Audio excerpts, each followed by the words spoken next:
Акман айыл өкмөтүндө 6,5 миң калктын ден соолугуна кам көрүүгө шарт жакшырды. Жареке айылына жаңы курулуп пайдаланууга берилген үй бүлөлүк дарыгерлер тобу заман талабына жооп берет.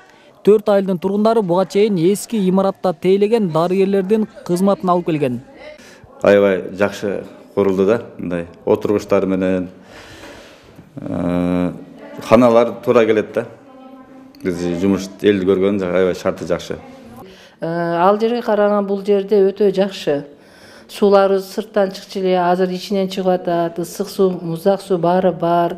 Негизи биздин иштей турган шартыбыз өтө жакшы болуп калды деп ойлоймун.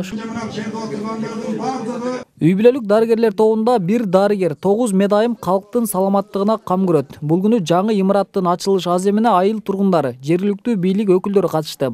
Жакшы жерде бардыгы бар, карачы условия сонун болуп турбайбы, шаардагыдай болуп калды да бизге.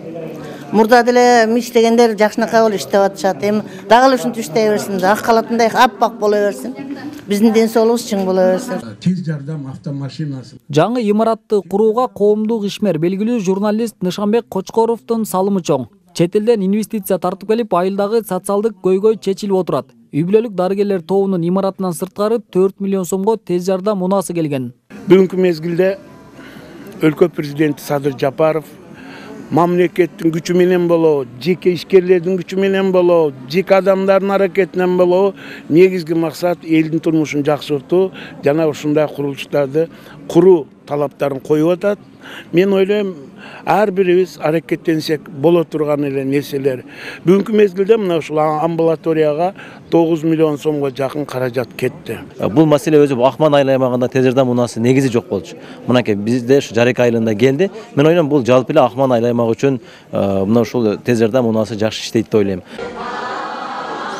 Бул күнү капиталдык ремонттон өткөрүлгөн айылдык маданият үйү кайра ишке берилди. Көп жыл бою кароосуз турган маданият жайы буга чейин эч бир оңдоп түзөөдөн өткөн эмес.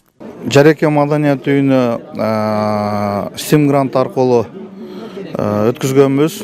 Республикалык бюджеттен 1 миллион 988 миң, Акман айыл өкмөтүнүн жергиликтүү бюджетинен 2 миллион 200 миң.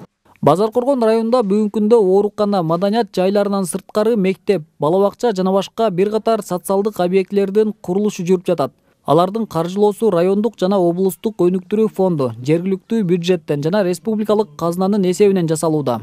Осмон Уламсадыр уулу, Алмаз Саттаров, Ала Тоо 24, Жалал Абад облусу.